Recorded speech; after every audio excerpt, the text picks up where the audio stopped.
Wow, that's a change Holy of fuck. pace. I think we're supposed to start at 7. Don't we usually start at 7:30? No. 7? Past Or at least we few times tried. it's been 7. We're supposed to start at 7. We usually It's reverse math. We never, Early. we never really do. We try to start at 7, but of course life gets in the way. Yep. There's just so much to talk Life about. finds a way. Life needs things to live. Thank you, Percy. Life needs things to live. Spike follows Percy's dogma very well. So here's what we're going to do. I'm going to roll a die, and because I want to hear one of your descriptions about last session. You're gonna roll a die? Yep. It's unheard of. Shango, you are the lucky winner. Of course. You get to tell us all about what happened last session. Of course I am the lucky winner. We'll lean back for this. Yeah, well, let me pull up my fancy notes, because I'm taking notes and stuff, right? What a good player, taking notes and everything. Alright, so let's see. Last session we started picking back up on the road to Drinner after the ambush of the Ravengers under... what's the name again? Grood the Great. Grood. Great, yeah. After taking those out, we picked up right there, and we started the session off fun with Father Fike passing out from a psychic shock, basically, and figuring out what the heck to do with him on our way over. So we make our way over, then eventually to Trina. Father Fike comes eventually back. Turns out it's not the first time he's passed out, which makes everyone a little bit nervous. But so far he's been holding up. I think we had a couple chats on the way. There were lots and lots of secrets of various people, which I obviously don't know anything about. Mm-hmm. Eventually, yeah, all the secrets.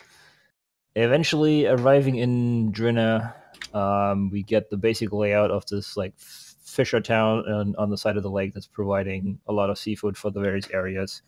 The Sunrise Lodge that is in charge of the town pricked out pretty quickly with the big courthouse-like building that they have. So we met Hugh Hartman, Ella Yanali, Renala Vitterthin, and the master of them all, whose name I got somewhere, Renston. Trying to chat with those guys for a while, figuring out what's going on. It's been mentioned to us that Renston had a family emergency. His brother recently passed away, which has been kind of distracting him from his duties as the de facto leader of the town. However, we also find out that apparently the fishermen have been coming back empty recently, hence why they didn't have anything to ship anymore. No one really knows why. The only sort of lead that we have at this point is the Moon Mistress, which is supposedly living on an island in the middle of the lake, where later on we hear some stories in the town that only crazy people go to that island, basically. Like, people go and don't come back, so seems to be there's a little bit of a split. Some people are just avoiding the island. Other people are actually believing that the Moon Mistress is living there. Other people are saying, oh, this is all nonsense. We get eventually asked strongly to leave the premises after Father Fike gets caught in, I think, a lie about our origins. I had to step out there for a second. I think it was that he was... It was a lie about your... He tried to For qualifications, pass off... yeah, his associations. Right. Yeah. But Renson saw through that and got rather fed up with us and was like, all right, guys, I'm done. You all are out. Mm-hmm. We did our classic D&D Rookie 101 mistake and split up the party by 3. Well, it's not like you guys were in combat or anything. That's You were fair. on a dungeon crawl. Rule number 1, you never split the party, and we went 3 different ways. We had Nox and Seo go to the tavern. Father Fike. Nox, Seo, and Father Fike, I believe. All 3 You went were to right. the tavern. Father Fike, Seau, and Noxus. Yeah, the 3 of them found the local tavern. Shale went with me. Yeah, that's right. I'm sorry. Oh, right. Seo went with. Oh, sorry. Oh, yeah. I forgot about his massive. Right. We get to that in a second. Erdan and Seo set out to the harbor, or the docks, better said, to secure a boat for us to get to the island, where Seo shows off his battle axe skills by splitting the apple in half that the gentleman was eating, and Erdan throws a couple lightning bolts around, or shocking grasps around, to show that they actually know what they're doing. So we get a rather expensive boat rented for the next day. Shango and Cortanus just take a moment for Shango to Cortanus goes where Shango goes, and Shango just took a moment to collect himself,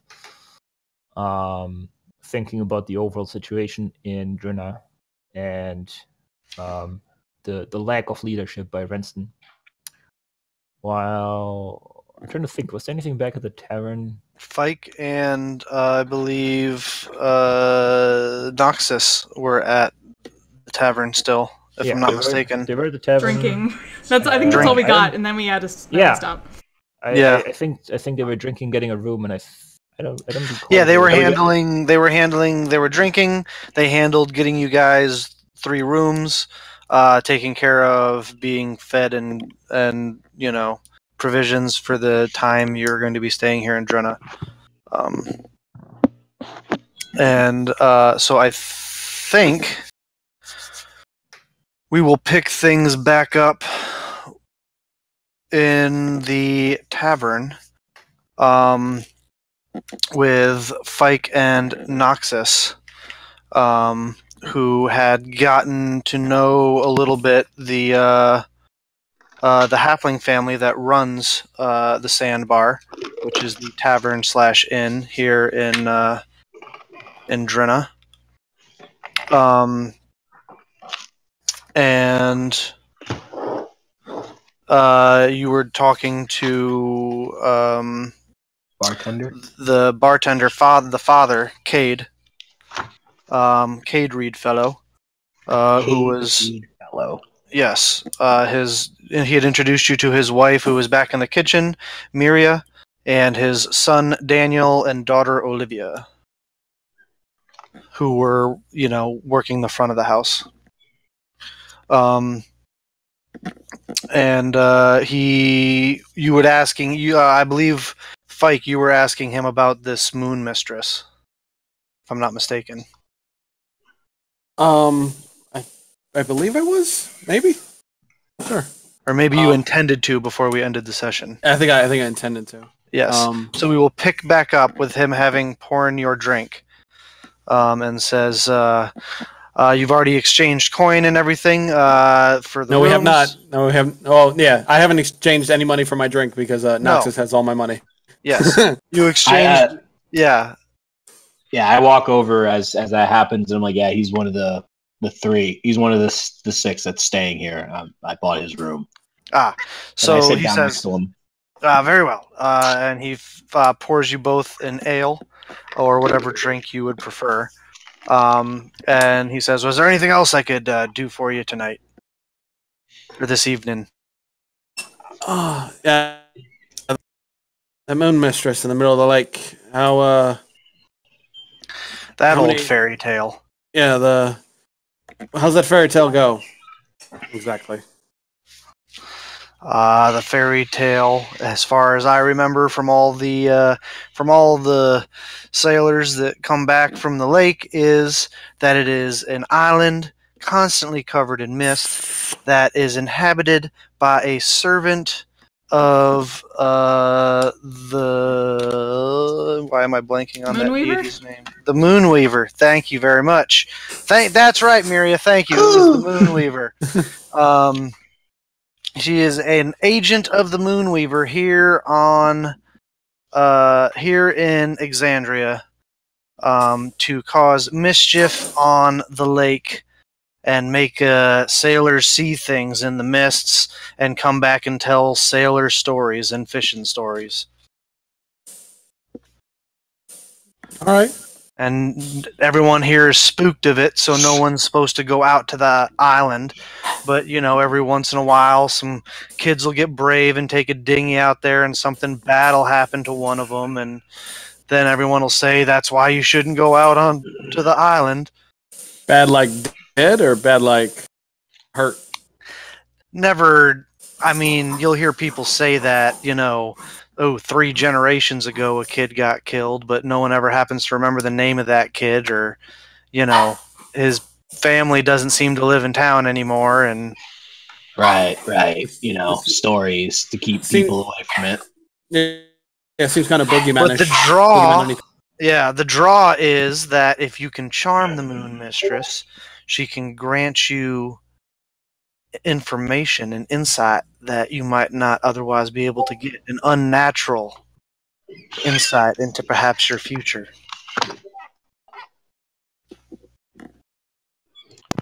Oh, all right. So she's a divine, whatever. If you believe the stories. Right, of course. It's all speculation until we go check it out. They're fishermen. That's what they do, They come up with fishing tales. I caught this fish. It was this big. And every year his hands get a little bit further apart. You know what I'm saying? Yeah. Right. He sounds like a buddy I grew up with, Mr. Carnell Sanders. I don't know why. My wife makes the best fried chicken. I bet she does. Whoa, boy. Man, that fried chicken in Fish Cities, man. Oh, yeah. Actually, it's fish and chips. Fish and chips are beyond delicious. Right, when you have fish. When we have fish. Right now, she's using her recipe with chicken. There are like chicken coops and stuff around the city. Dabbed on him. Dabbed on him. Yeah, there you go. She had a throwdown with Bobby Flay in one. You know what I'm saying? Oh, wow. Is that another halfling? Is that another halfling that lives down the road? Yeah. Yes. Yes, the lives down the road there. I'm gonna murder him. Whoa, father, calm down. I hate Bobby Flay IRL, so this is I like Kate, his burgers. Kate, I did have a question for you, Kate. Hello. Don't get many Ravenites around here. He can't see your lower half from beyond the bar. I don't get many Ravenites around here, but what do you have? You're always obviously you're welcome. We're not prejudiced or nothing. Well, I mean, would you be prejudiced if I was a draconian? A draconian? And he kind of leans over the bar and kind of looks, sees your tail. Whoa! I didn't know if there were any draconians left after, the conclave. Yeah, I am a rarity. Well, we serve all kinds here. If you got coin, we're happy to provide you with lodging, food, and drink. I already bought it. Remember? I remember. That's why I'm saying. I have a question. Do you happen to know? Now, I didn't have my notebook with me last week. Was her name Lyra? Was that her name? Who? The woman that was listening in on the conversation out the door. Oh, when you went out? No, that was Lissana. Lissana. Okay. Lissana. Lissana. Lyra's Felicia Day's character from Campaign 1. Yeah, I knew it started with an L, but I couldn't remember it. No, it was Lyra was her character from Campaign 1. Yeah, that's what I was saying. Oh, I thought you said... Oh, never mind. Yeah. I heard clacking in the background. I think that might have... distorted somebody's writing notes, which I'm not going to get mad at all. But who's attacking a village in anime? Stop it. So I met this woman. Her name was Lissana. Cade's face instantly gets a little. He kind of gets a little bit of. You can see a look of empathy on his face, and he says, "Oh, that poor girl, lost her husband not but a few months ago, and his brother took her in. Good. Her last name's Wool, right? Yeah. Mm-hmm. Well, her last name is Wool. That was her. Yes, Lasana Wool. She was married to Kyle Wool, Renston Wool's brother. I see. Yeah, we just spoke with him actually not too long ago. Yes, he's the head of the Sunrise Lodge. Keeps a good eye on the town. Things are fine, that the people are taken care of. Though, understandably, he's been, less visible in the community as of late, which is understandable. He's still mourning his brother and trying to look after his brother's widow and all. Right. What did her husband do? He was a kind gentleman, worked hard. He was as most people in this town, he was a fisherman. Worked, had his own boat, a crew of a few guys that would, come back and work his nets and traps with him. It's weird that a strong young man would just fall ill suddenly, passing the night. Not something that happens. Well, it wasn't, overnight. He first noticed some symptoms, and I think it was about a week later he passed. Mm. Was it? Couldn't seem to do nothing for him. There's a lot of rumors going around this town about a lot of things, so I must have misheard. That's a fishing village for you. Mm-hmm. What Now, I mean, we know how it actually happened. He got sick and passed. But what are the rumors? Come on. What do you mean the rumors? The rumors are there are no rumors really about it, to be honest. Come on. You don't think the Moon Mistress running around out? I don't take to such stories like that, but well, what if you did? Let's hypothetically say the Moon Mistress never leaves her island. Well, what if he went there and left? That's possible. I didn't follow the man around. I'm just trying to connect the pieces is all. At this point he pulls back a little bit and he says, y'all are awfully interested in the goings-on of this town for being strangers. We need no disrespect. Make a persuasion check, both of you. You can each make your own. Fuck. Persuasion. So Noxus, he's starting to pull away a little bit. What is it you say to kind of calm his nerves and? Listen.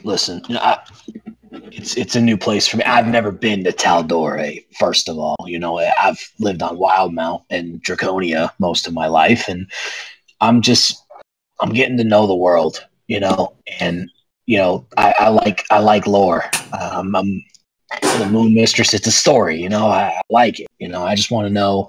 Maybe there's more to it. I don't mean to scare you or anything, and I don't mean to pry more than you want to speak. But it's just a habit of mine. I'm terribly sorry. He kind of looks you up and down, and I mean, it's all right. I understand. People come into town. You're looking to hear about the history of the village, but to be honest, it was one of the more mundane deaths that you see. The more tragic ones usually happen as accidents out on the ships. Yeah, trust me. I know all about that. I used to be a sailor. I can tell you have the look of a man who's seen the sea. Yeah, it was it was freedom, and looking out and just seeing nothing but water. I mean, it was frightening at first, but as you get to know it, it's the most freeing thing I've ever had in my life.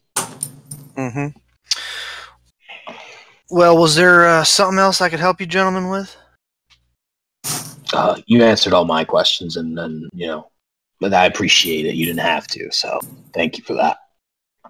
No worries. You mind if I work here real quick? It's just I have some tools. I just disassemble something really quick. Is that fine? What kind of tools are you pulling out?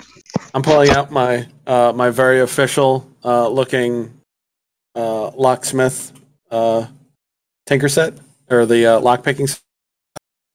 Lock picking your thieves' tools? Yes. Okay. What are you looking to craft with your thieves' tools?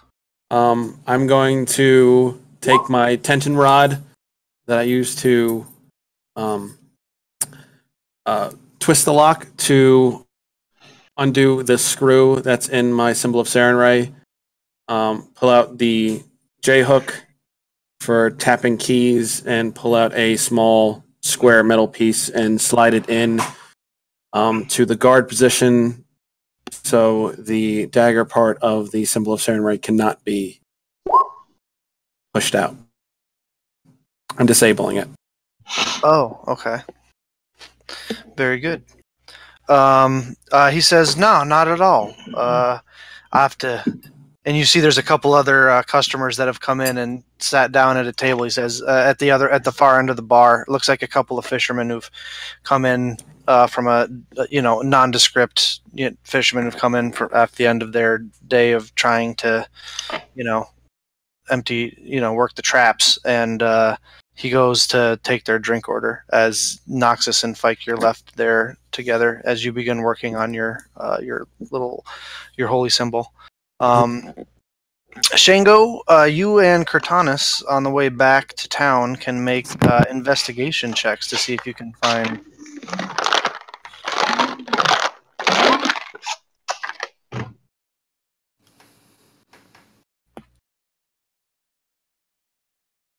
Five.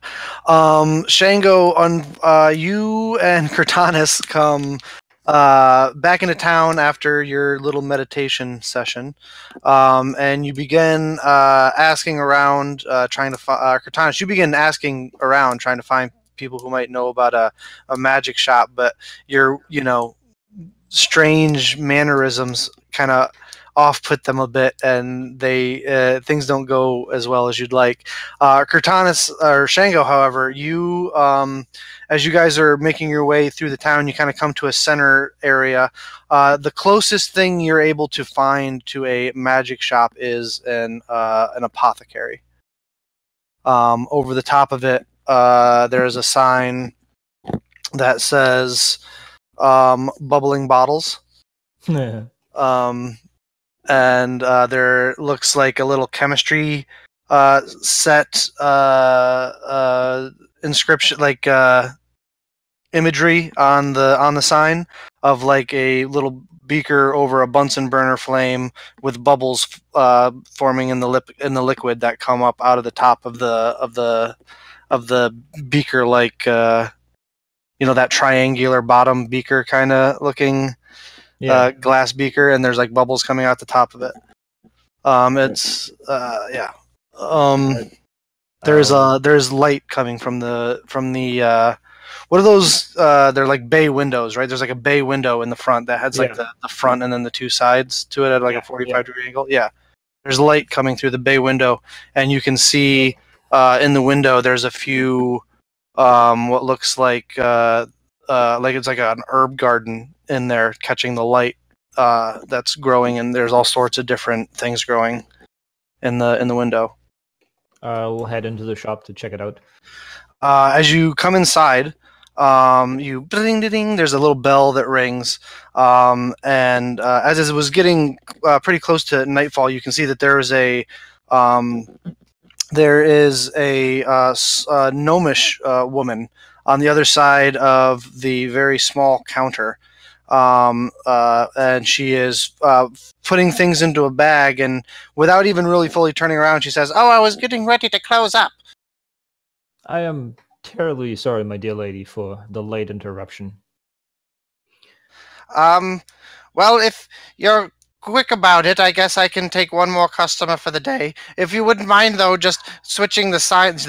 She indicates to the sign on the door, the like little flip open close Does sign. like look over at it and reach over and do it for him. Well, she turns around after finishing filling up her bag, which she probably used to, transport things between home and her shop.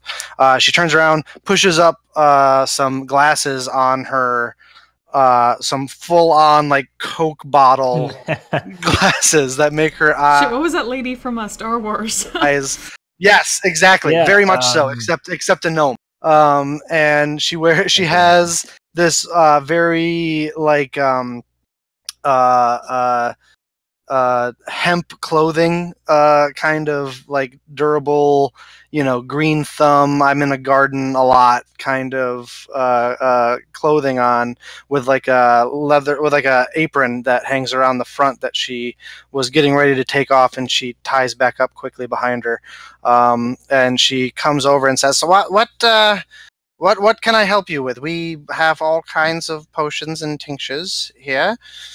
My thanks to you for the late accommodation. I am glad to see someone taking care of their own herbs. I am actually in search of arcane services. Are you versed in arcane abilities by chance? Well, I mean, I have a few tricks up my sleeve. Nothing too fancy, but I'm more studied in the brewings of potions. I believe it to And be alchemy and apothecary.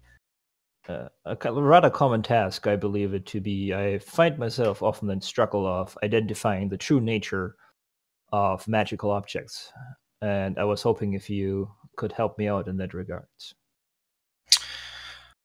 Well, I mean, I do know the identify spell, if that's what you're asking. Could I ask you to charge this rod of mine with your spell? And I pull out White Man's Rod with the Residium Stone at the top. Oh, I suppose. I've never really had call for such a service before, but how does 20 gold pieces sound? How many charges, how many castings would you... A single charge, a single cast would be most gracious. How does 20 gold pieces sound? Very well, very well. Very well. She pulls out a very thin-looking spellbook, and flips it open to like the third page, and kind of reads through it again, and reaches out and touches with just her finger the tip of your rod. Try not to be 5-year-olds, guys. And casts an identify spell into the rod. My thanks to you. My thanks to you. Just watching it the entire time really curiously. Yeah. It's really weird seeing arcane practitioners work because she doesn't have any magic. While I have your attention, do you have healing potions for sale? I do. I have a fair amount of stock. The fishermen keep me busy with requests for such potions. We find ourselves in potions of water breathing. Interesting. That might come in handy. We find ourselves in increasing danger. Do you have strong healing potions? She kind of puts up a finger to say 1 second and goes into a back room. You hear some clanking of glass as she comes out carrying a chest and sets it up. It's probably a foot wide, a foot by a foot by a foot. And she opens it up. And inside, because you guys have, had enough experience with potions, now you can identify that inside there are 3 regular potions of healing and 1 potion of greater healing. This is all I have in the way of healing potions at the moment. The rest aren't ready yet. Well, I would like to get 2 of the regular and the greater one, please. And if you have 6 water breathing potions? I do, as a matter of fact. You would be buying out my stock, but I'm more than happy to accommodate. So the regular healing potions are 50 gold pieces each. Yep. The greater healing potion is 150, I believe. Hold on, let me double check.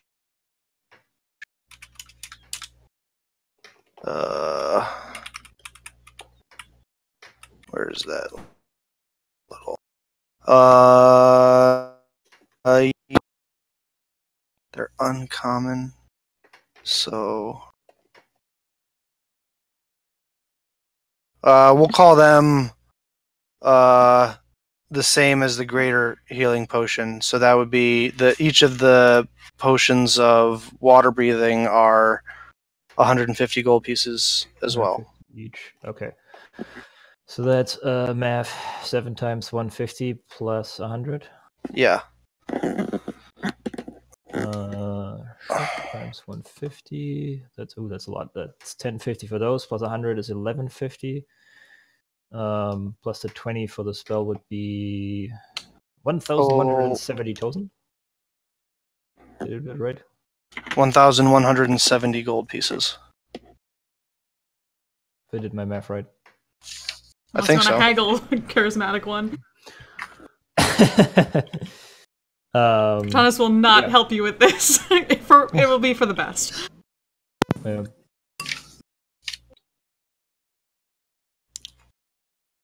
Though actually, to be fair, she can aid because I do have... I actually have, proficiency with persuasion.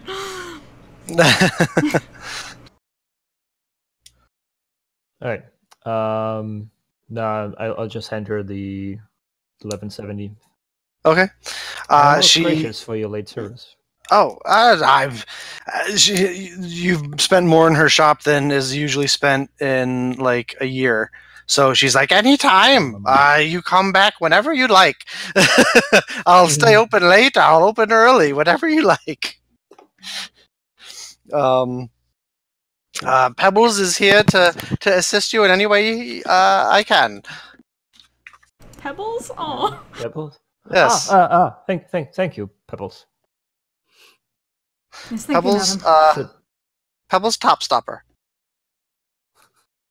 Very nice to make your acquaintance, Pebble Topstopper. I am Shango, and this is my loyal guardian, Katanas. Might you give me a hand with these bottles, please? She, as a matter of fact, provides you with a little carrying case so that they won't shatter. Like a six pack. Like when you go to the beverage center and you get like the mix match of beers and they give you like the little 6-pack holder so that she gives you 2 of them. Yeah, Katanas can take those for all the potions you buy. As you exit the shop, she waves, and you see as she continues closing. She kind of actually follows out behind you, turns, locks the door, and heads in the opposite direction. And then turns right down an alley. And as you walk by, you can see her walking up like a fire escape to like what is probably an apartment above the shop. She was quite kind. Indeed. I imagine you guys, with it being the time that it is, are heading back to the sandbar? Yeah, I think technically we said we're meeting up with them at the docks, but wherever we meet the rest of them. Well, you guys are meeting back up at the sandbar because I don't think you were planning... I don't know, were you planning on going out on the lake at night, or...? No. Oh. Just meeting up with the rest of the party wherever they are. Yeah. I believe it was established late, you guys... They must have gone back to the inn at this point. While dual-wielding the potion. Yeah, dual-wielding potions. With that, we will cut back over to Erdan and Sao, who finished up their business at the docks. Are you guys headed straight back to the sandbar, or was there other things you wanted to accomplish? Yeah, I'm gonna head back to the sandbar because I don't have any. I have Shango's money right now. Okay. Yeah, I'm just gonna head back too. Okay. So we'll say that Fike, over the next hour or so, you tinker with your holy symbol to get it the way you would like it. Noxus, you know, maybe have a meal and kind of hang out by the fireplace here in the inn. And Cortanis, Shango, Erdan, and Saya, you guys all kind of arrive at the front door of the sandbar at the same time. And so, the minute I see Shango, I hand him 400 gold.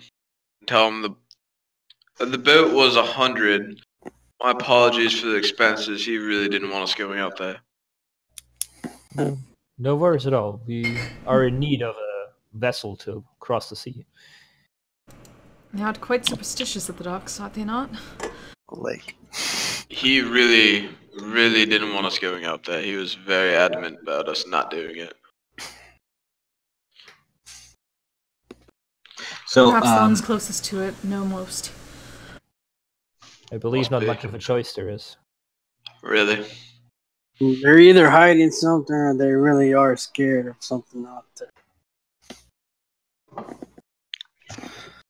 All the more reason to search. Wouldst thou not agree?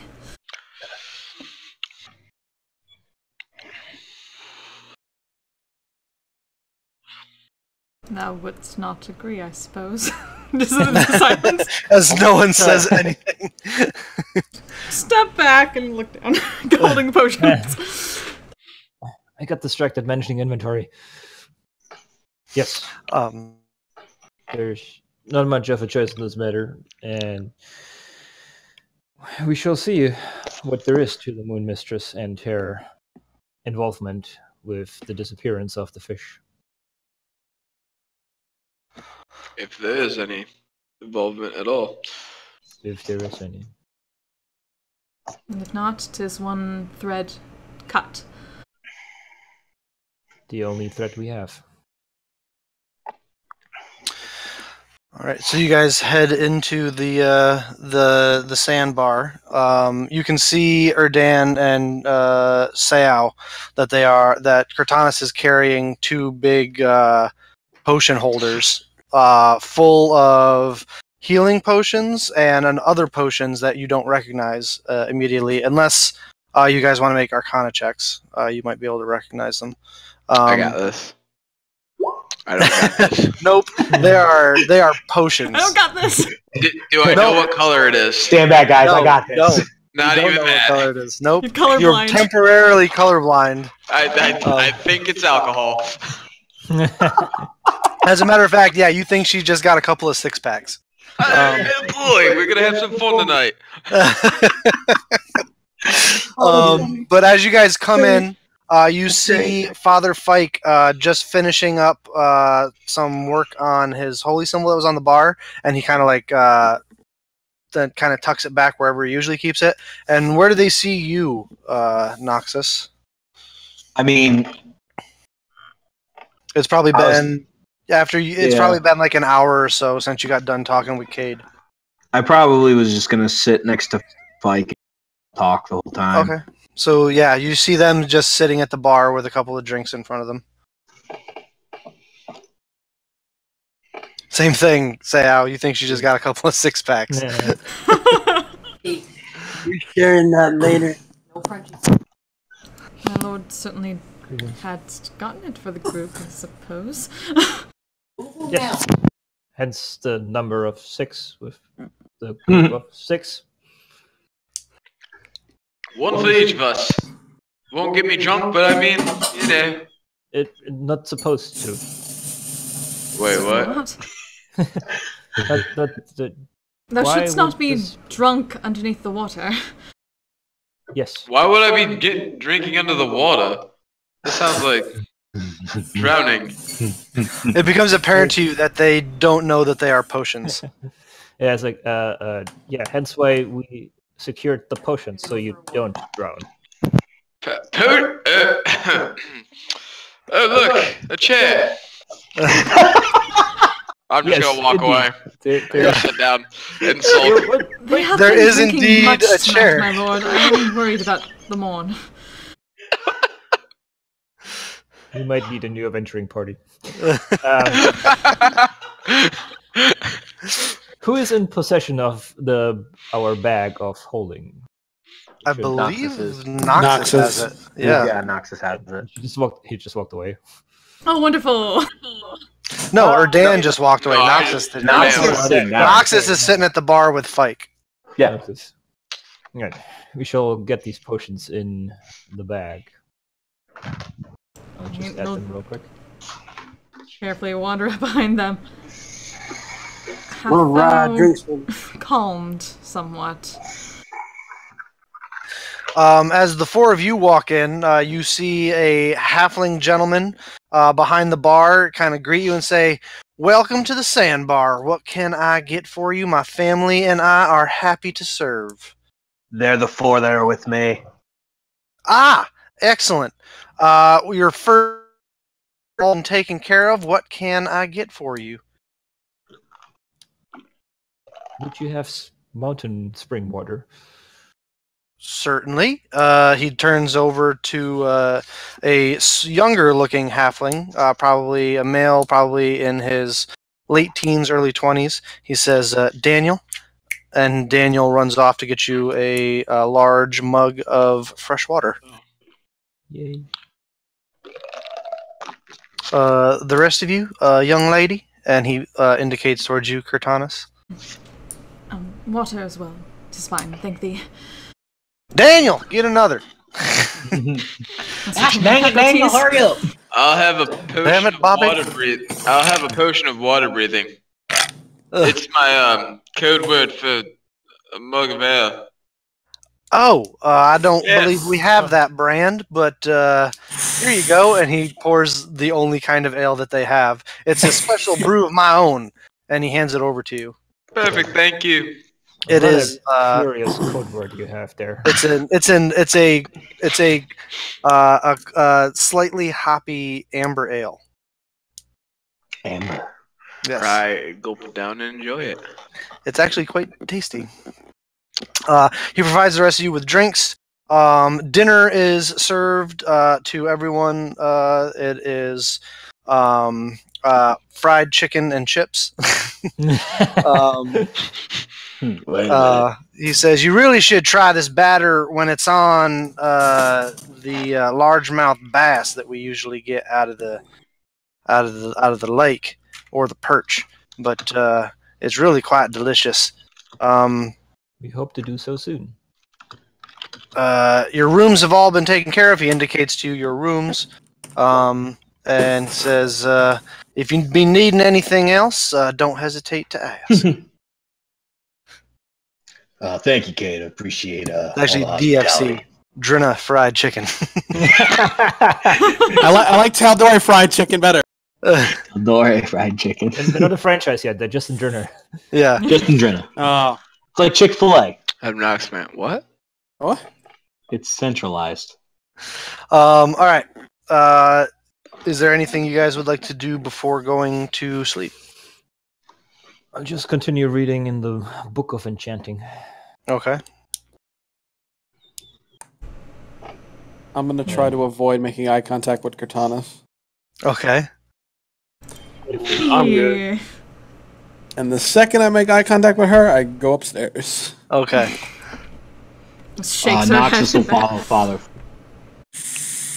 And they both leave. So she's just well, he before he leaves, he gives the keys to the rest of them and says, "These are you guys' rooms. I purchased them, and you guys have food and drink, so you're all good." Appreciation. Noxus. And then he'll follow Father Fike up to their room. Okay. I imagine you all at different times find your way to your rooms for the evening. You sleep for the first time in a very long time in a bed. Which... no? No. Cortanus is always... She takes the bags, puts them by the like on the wall across from the door, and then sits down near All right, that. well, like, all of the normal nothing, people, so. all yeah, the normal people for the first time in a very long time get to sleep in a bed, and you all come to consciousness in the morning, feeling refreshed, feeling a lot more just ready to attack the day than you have in a long time, except for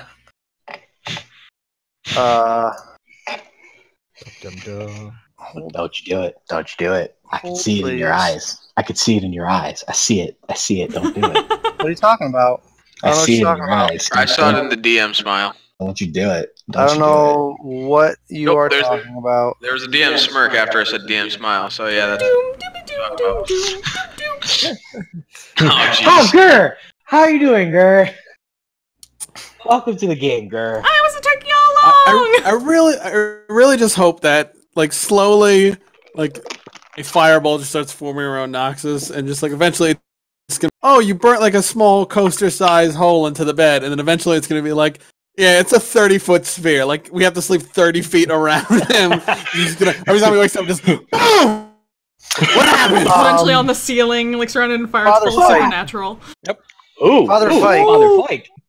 You, drunk off your ass, you're gonna hang over. when you wake up in the morning, feel like you didn't even sleep a wink. Yep. As a matter of fact, you do not gain the benefits of a long rest.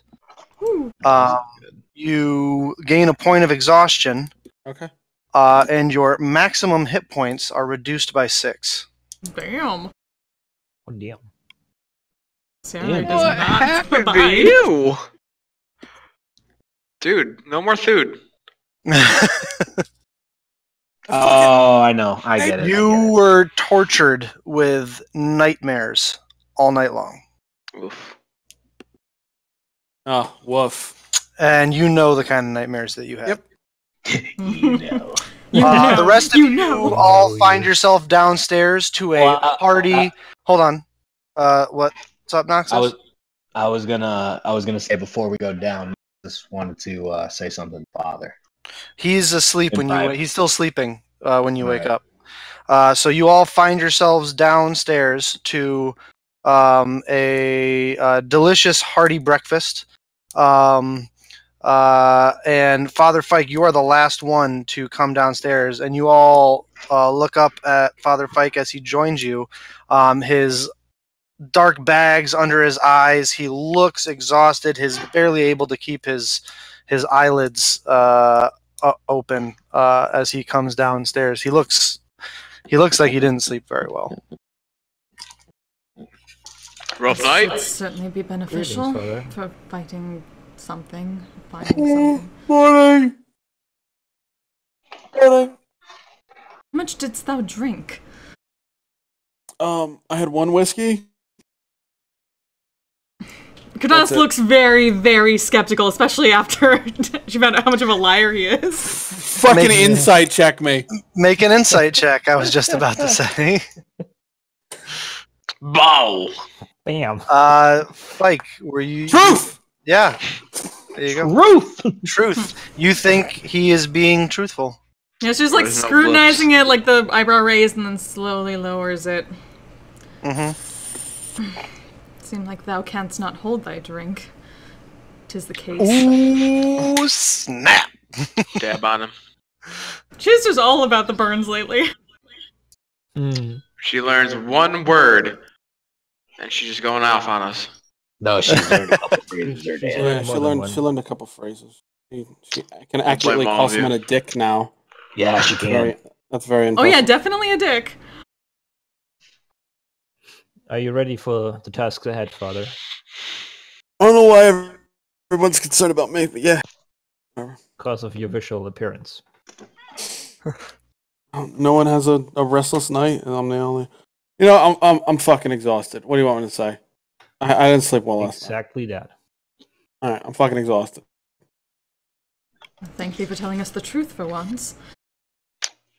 I've only lied to you guys once. All right, so. I don't think you lied to us, though. Yeah, I just lied to the other people.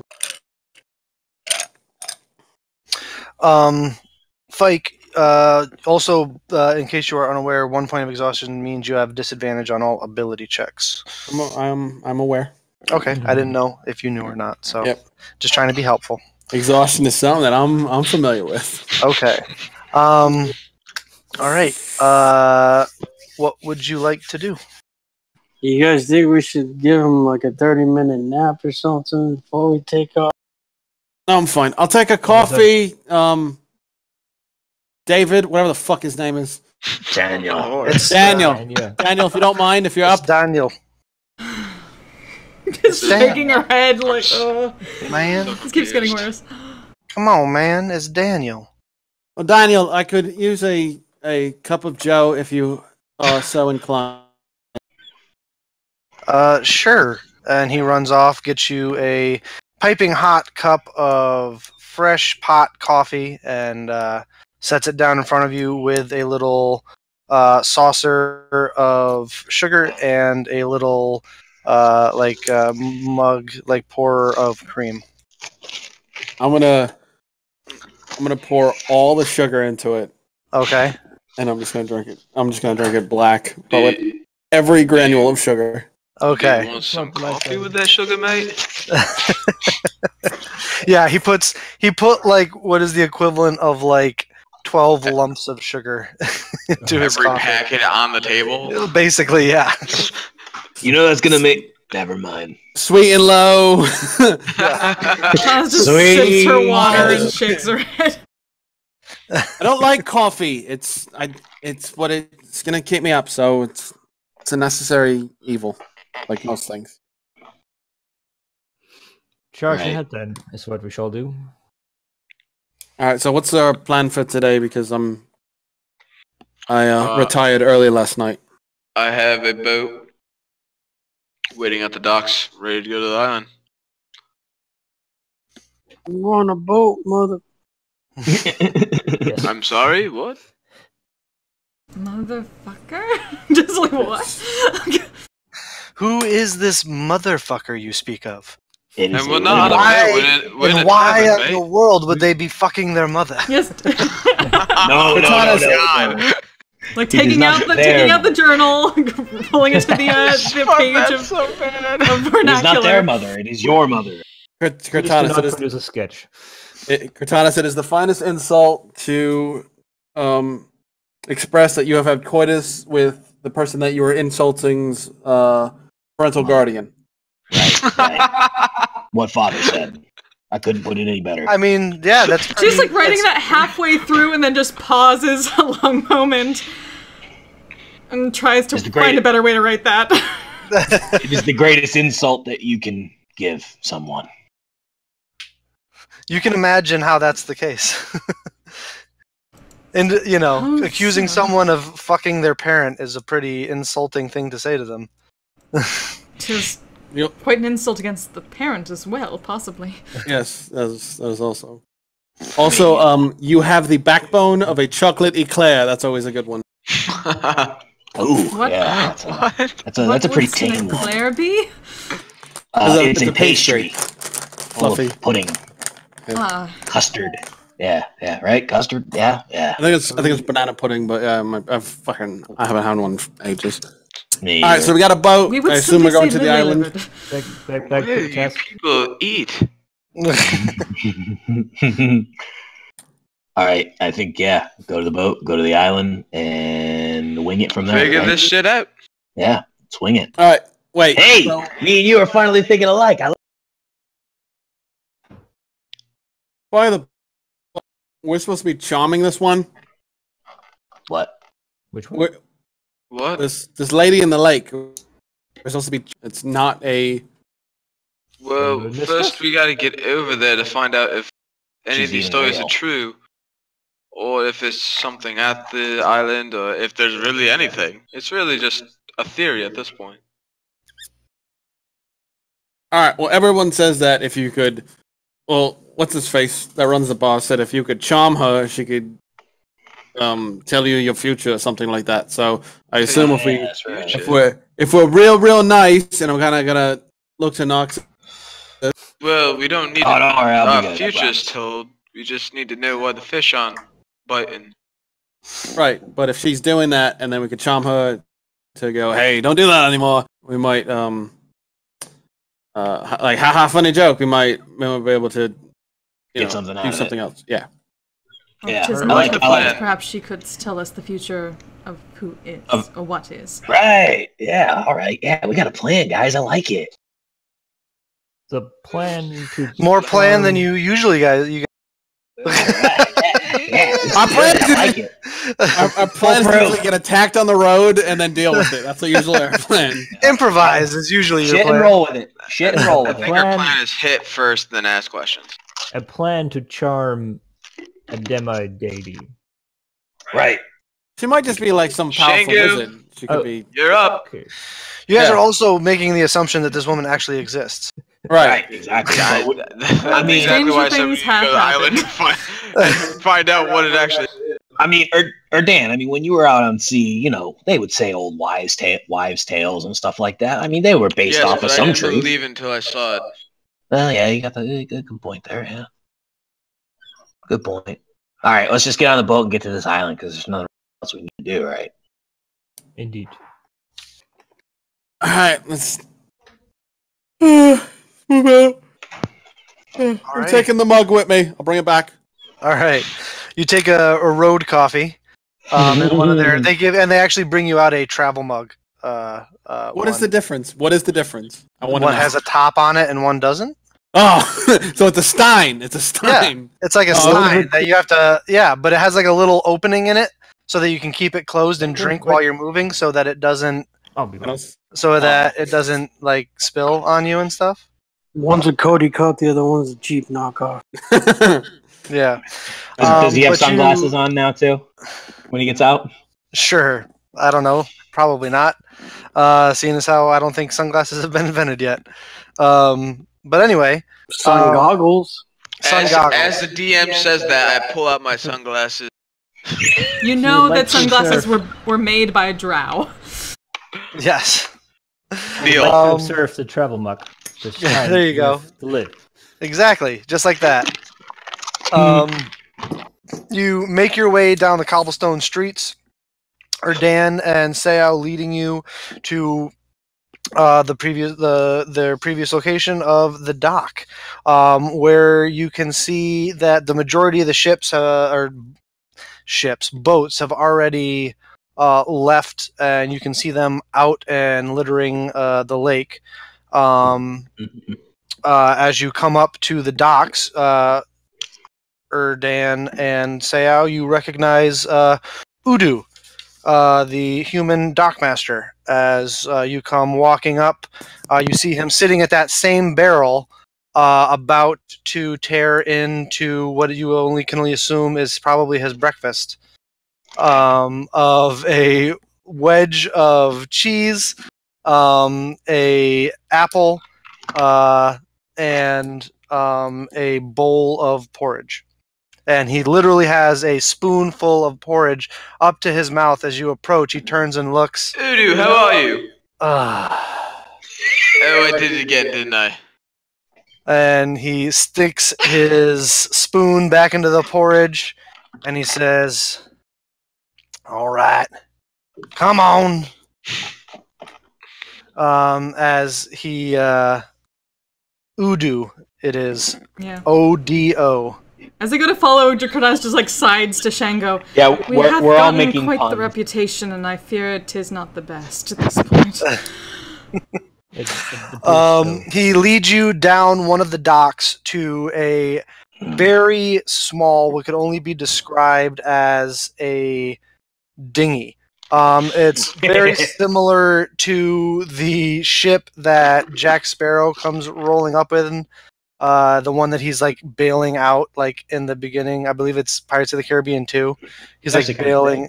Yeah, it's one little sail, 2 oars. It'll probably be big enough for the 6 of you. I did pay a great deal for this. Like I said, he doesn't want us to go there. Makes sense. Here you go. Make sure, if you're not dead, that you have it back by sundown. But what if we are dead? well, then I'm going to have to pay a couple other guys to go retrieve it from the island. And that doesn't come cheap because everyone here is not fans of going to the island. Right. Death is not on our priority list for this particular endeavor. Like I said, we'll be back.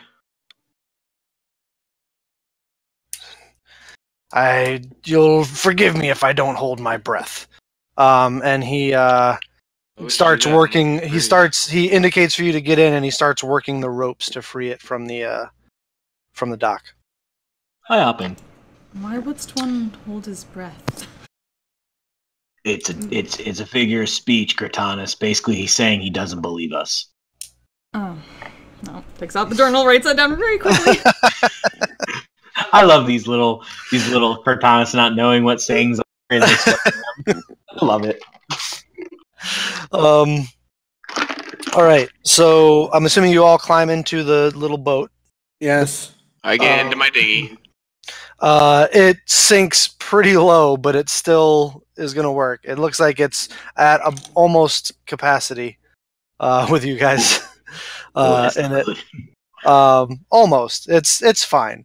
But Erdan and Noxus, I imagine you two probably hop to getting things working, as you are the former sailors. Aye, aye, Captain. As you make your way out onto the lake. You guys, because you have a couple of sailor background people who are proficient with water vehicles, you guys make pretty good time working your way across the lake. Now, this is a massive lake. We're talking like Lake Superior sized, like Great Lakes, like lake. So not Lake George. No, not even close. Got it.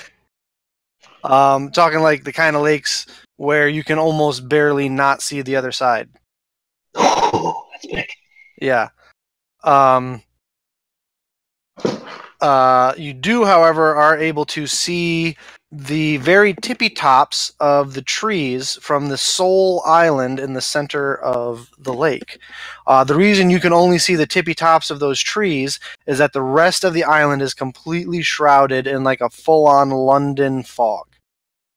And the mist seems to emanate down from the center of the island and come out onto the water in a decent-sized radius around this island. A common occurrence is this? That's what they said. These are the rumors we were hearing. Yeah, that much fog is never a good thing, especially when everything else around it is clear. Yeah, the rest of it's like a beautiful sunny day. There's like hardly a cloud in the sky. It appears as a sign to the moon mistress or something. Could be supernatural of a sort. Could be. Indeed. Yeah, I would definitely think that. I think the best way for us to find out is to go find out. Damn it, guys! I forgot salt. Salt? What's salt gonna do? It can protect us. Okay. Right, you're sitting in the back. How?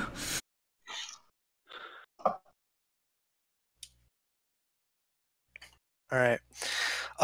You guys continue making your way across the lake, weaving through the other fishing boats. A lot of them wave as you go by. Some of them, as they figure out your trajectory, start waving their arms like, hey, stop, don't. But you just give them a thumbs up and a smile. Yep, I do the same. Wave back like, hey guys. Hey! But you continue on until you find yourselves getting fairly close to the fog or the mist, depending on your perspective. Once you enter the mist, you can barely see 5 feet around the boat. And suddenly we're in Barovia. Fuck! I would very much like for one of the two people driving the boat to make a water vehicles check, a wisdom-based water vehicles check. One of you can assist the other to give them advantage. This isn't a storm, Shango. Yeah, does Shango's thing come into play? No, it doesn't. Hold on, It has to be a storm. Hold on, let me read real quick. You gain the ability to subtly control the weather around you. If it is raining, you can use an action to cause the rain to stop falling in a 20-foot radius sphere center. If it is windy, you can use a bonus action each round to choose the direction of the wind and a 100-foot radius sphere centered on you. The wind blows in that direction until the end of your next turn. Yeah, I don't think this would fall under that category because it's not wind or rain. It's it's not a storm. Yeah, it's not a real storm. Okay, yeah. I just figured I checked. No worries. So yeah, one of you is so either probably Noxus or Dan. I need a wisdom-based water vehicle, so it'd be your proficiency plus your wisdom, and one of you can assist the other to get advantage. I'll assist her, Dan. So my proficiency plus my wisdom. Yeah, yes. So it would be a straight wisdom plus your proficiency, and you have advantage. Stop.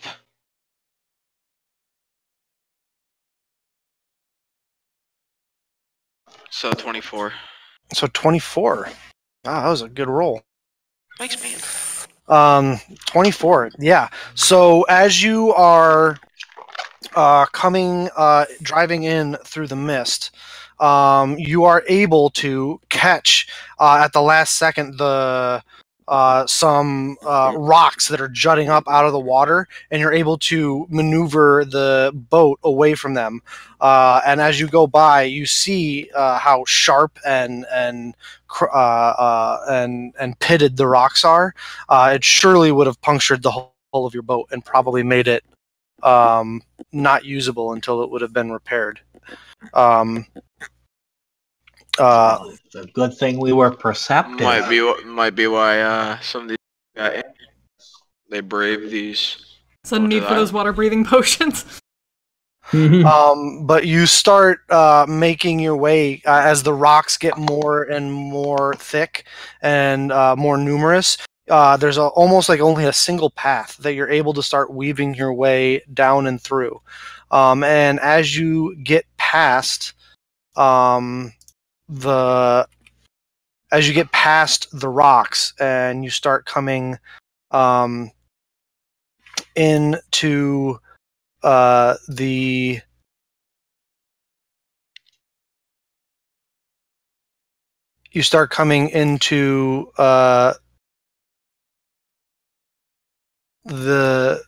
of the rocks and into a more sort of swamp-like verdant green area. There's mounds of earth that kind of stick up out of the brackish still more swampy like water, and it's much more like a Louisiana style swamp that you're going through.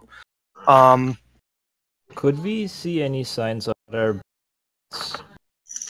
of other boats like being shipwrecked or something in the, or like any signs of people having been here and the boat like hit the rocks and sunk or anything like that? Make a perception check. Perception, there it is.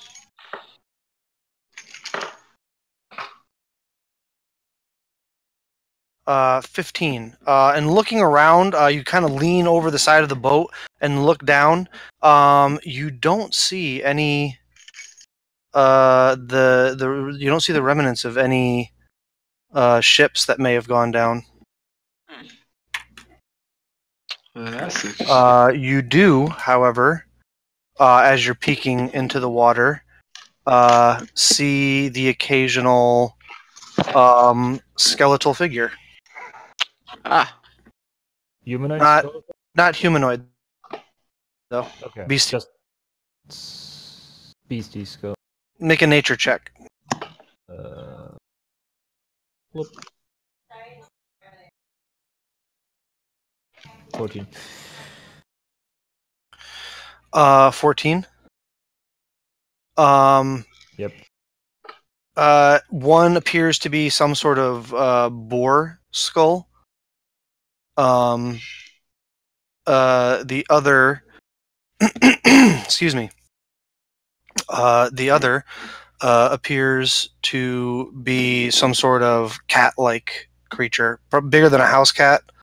Probably some sort of wild puma. Not big enough for that. It's more probably like ocelot sized. A couple of the others are bipeds, but you can't figure out what they are quadrupeds, but you can't figure out what they are.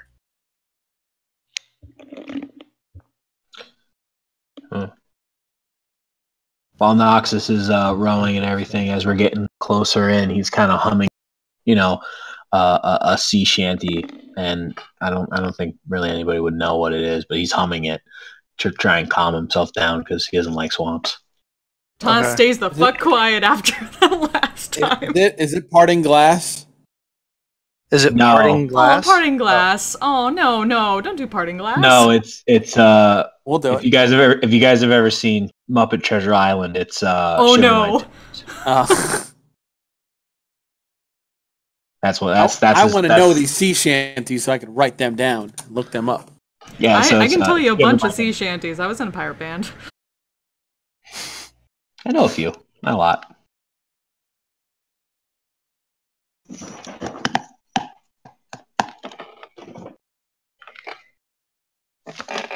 Are we docking? Are we what? Hold on, just give me one sec. I'm having technical difficulties. Oh no, I was just being a dick. That's right. Oh. Rude. Don't hit me, kitty. I'm trying to pet you. Don't be the one word Cortanus knows. Come on.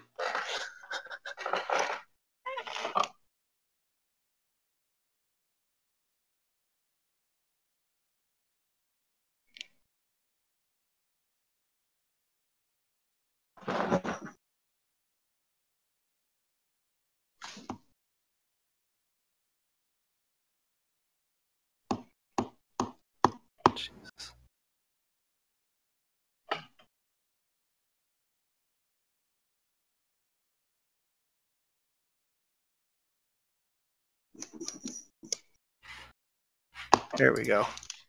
There. Yay, something's happening. Something's happening. There's a boat. That's us. That's us. There's an empty boat. We have a dinghy. Yes. I am there. Oh my lord. That is a tiny boat. Yeah, it is a tiny boat. There's a little bit bigger. There you go. Yay, it's a little bit bigger tiny boat. I'm standing on the front of it telling everyone to row. So it's not pitch blackout, though it is dark here. The limited visibility is due to the mist. The mist.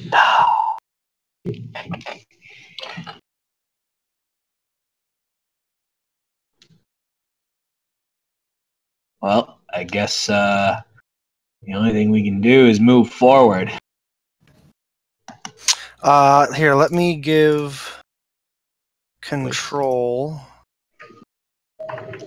I'm going to give control of the boat to Erdan. Oh boy. You have the power. The power. Yeah. Say I was just sitting on the oar over there. Place to dock should be found.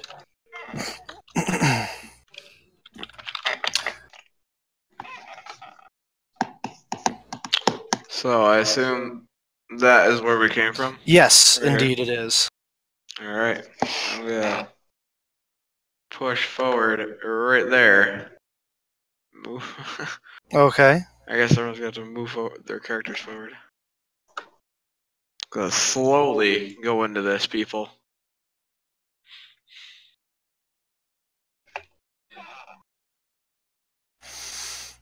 Alrighty.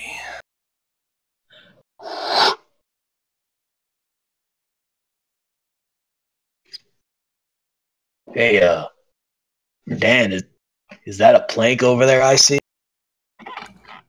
It does appear to be something placed. It is not a trunk or a root that's growing from one piece of landmass to another. It does appear to be a plank that was set. Do you think we'd use that to dock the boat? I mean, it's worth a shot. I mean, looks like to be a tree or something over here as well. I'm just gonna have the boat come like right here and try to dock.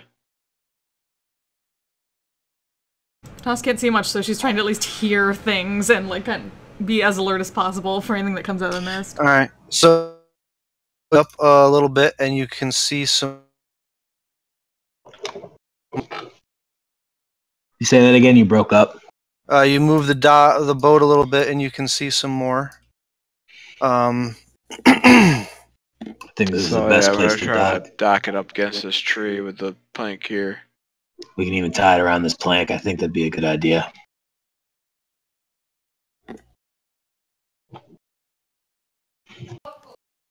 Why would the Moon Mistress be in need of plank?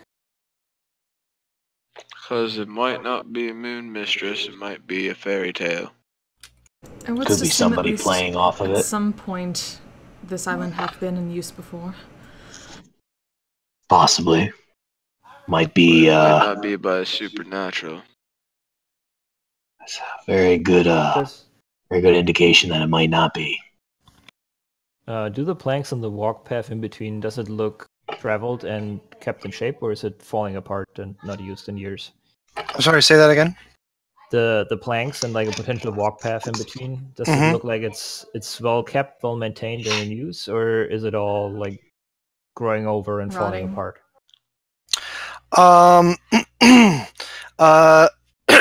Excuse me. Jeez. Sorry about that, guys. I got a little in my throat. Happens to the best of us. Yeah. No, it does. It looks like it's been there forever. So it's like it's growing over moss and like. Sorry to cut you off. No, I was just going to ask the same thing you were asking. Does it look sturdy enough to hold?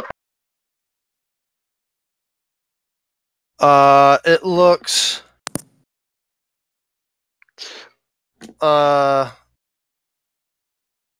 Sorry.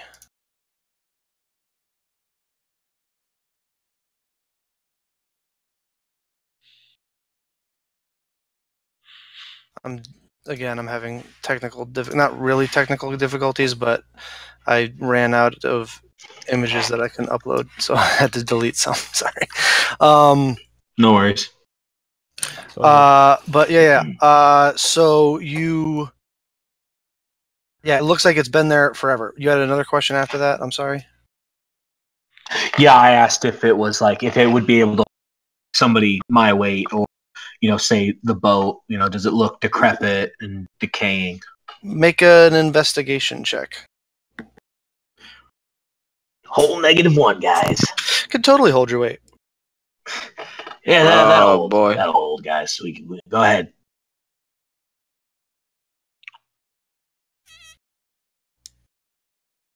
You're just doing that off of eyesight that knocks us.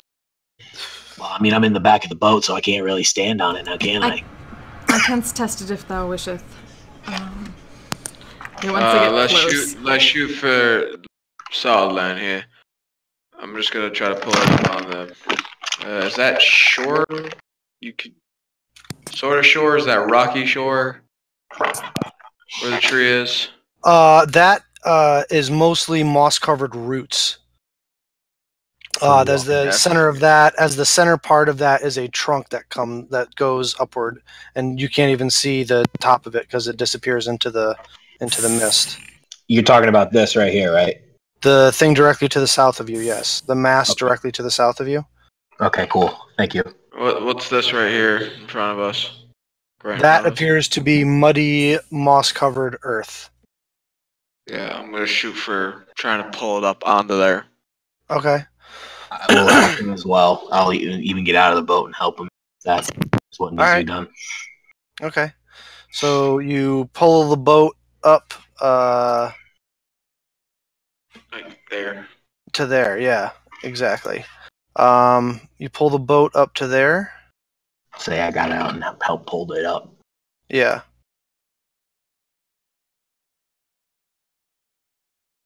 I'm gonna get out on the land after I pull it up and. Oh, another boat. Hey, it's another boat, right?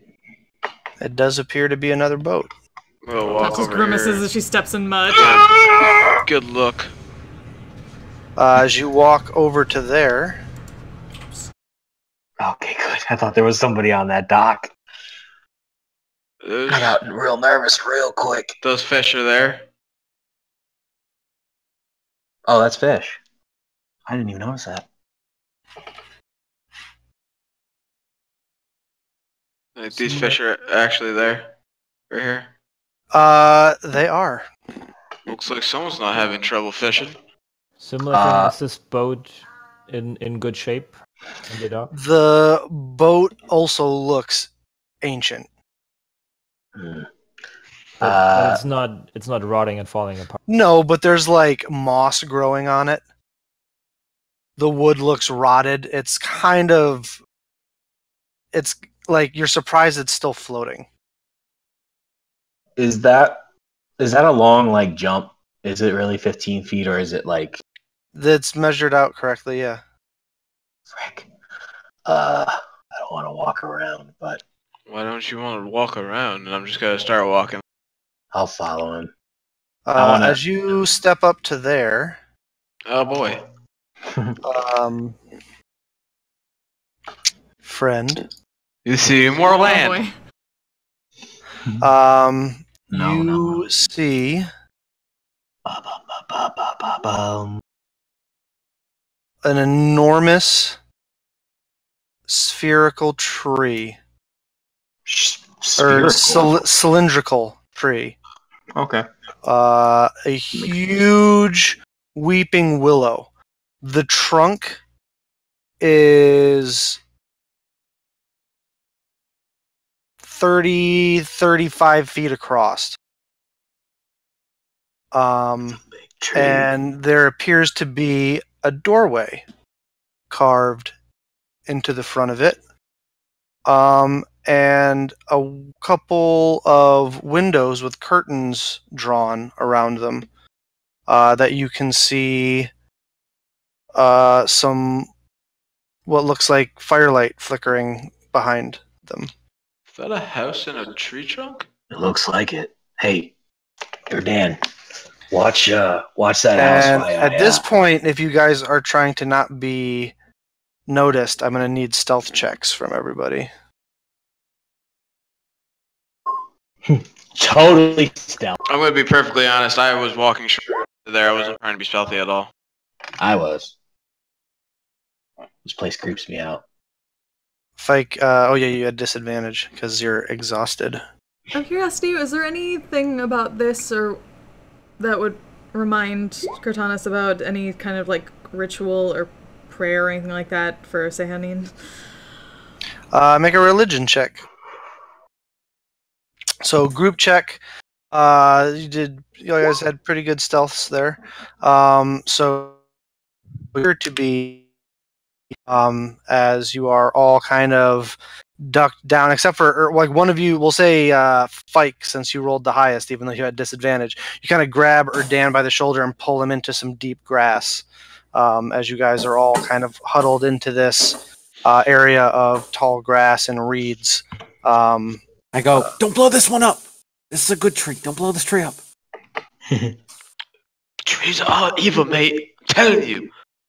This one has a door. This is a special tree. Let it be. Special tree? We should explore this special tree. No. Oh, explore, yes. I thought you said explode. Yeah, 16 and afterwards, we explore. Oh, yes, your religion. 16.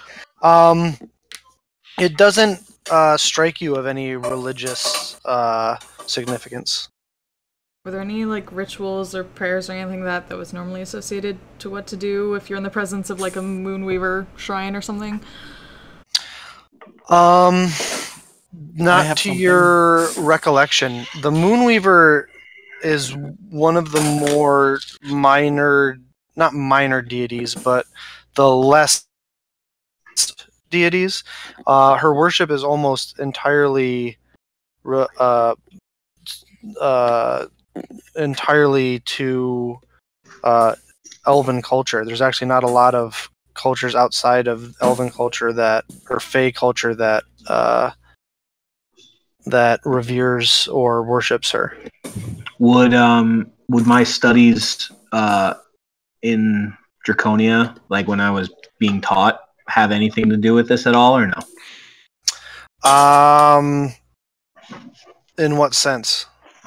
Just basic deity studies of understanding what deity is what, who they are, and who worships them. Nothing too make extensive. A religion check. There it is, religion. I don't know shit. You know about Bahamut, and that's about it. And Tiamat. Bahamut? You know about Bahamut and Tiamat, and that's pretty much it. All right. Great. Hey guys, I want to go look at those fish and see how they look. Can someone either help me get over there, or watch that house to make sure I don't get us in trouble? Deserted this island. I think we should actually go. I think we should knock. I think we should knock. Would you? What, you want us to knock? Should we on the stop door? sneaking and go up and knock like we're here? What, Yes. I mean, have you seen the surrounding area? Only a crazy person. I'm gonna start walking towards the door. I walk up to the door with him. All right, so Fike and Erdan, you're just walking up to the door? Yep. Yeah. All right. I'm like, would you like to? Never mind. Real quick. So you... Yeah. I like to cast a spell. Okay. What spell would you like to cast? Detect good and evil. Okay. Hide in the bushes. That is within 30 feet of me. Celestial, elemental, a fiend, undead. Celestial. So I'm sorry. Can you pop it into the chat real quick, just so I can? I don't got many spells. Too late. I got a few.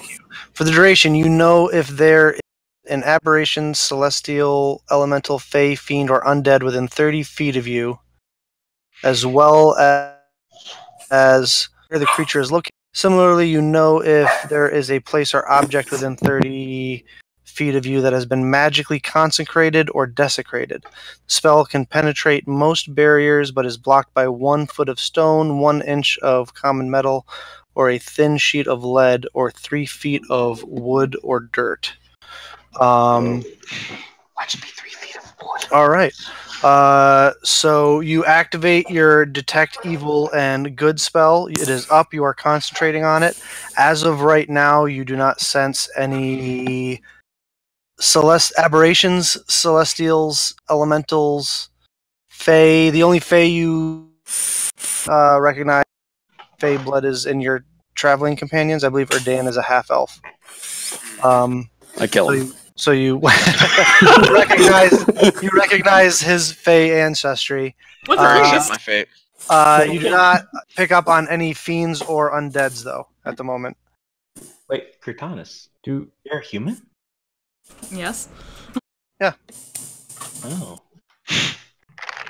Technically, we're all a little human. So. Even me. I'm only half human. So am I. Noxus, did you want to go investigate those fish? I did. All right, so while they're going up to the door, do you want to go investigate the fish?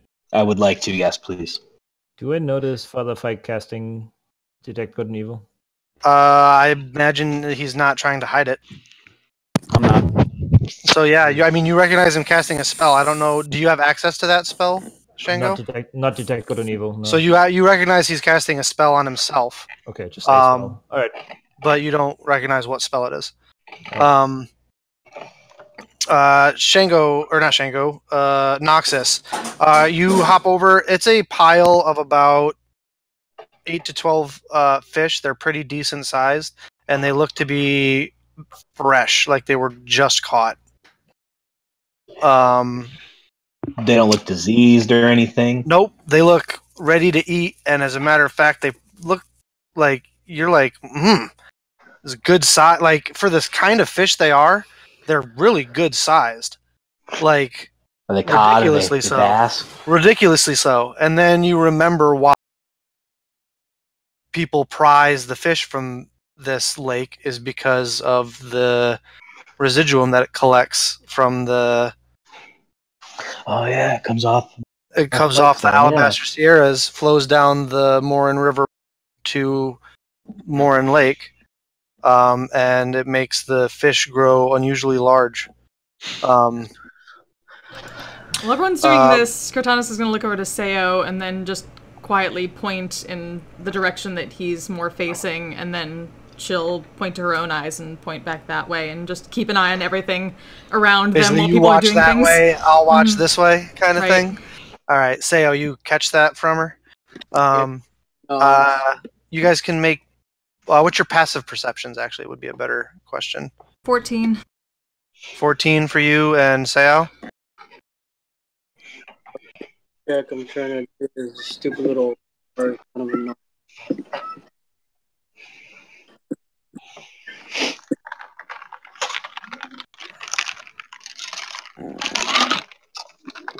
Seo? Yeah. There you are. It is 15. 15. Okay, so 14 and 15. What's that thing over here? Is that a barrel or? It looks like a barrel. Yep. Okay. A big old water barrel. It's opened on the top. It looks like it's there for catching rain. Okay. Fike or Dan, do you guys knock on the door? You're stronger. Go ahead. All right, yeah, I'll knock. As you come up, you can actually see where there would normally be like one of those little like circular windows. There's just a cutout of a crescent moon there that has a little curtain behind it, but you can see the glow of what is probably a fireplace from the other side. And as you get to the door, you can hear what sounds like a woman humming, and it's quite beautiful voice. And you knock on the door, doosh, doosh, and you hear the humming abruptly stop. And you hear a woman say,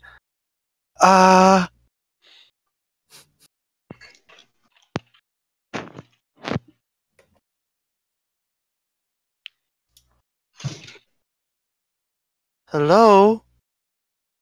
Yes, hello? Anyone? Is someone there?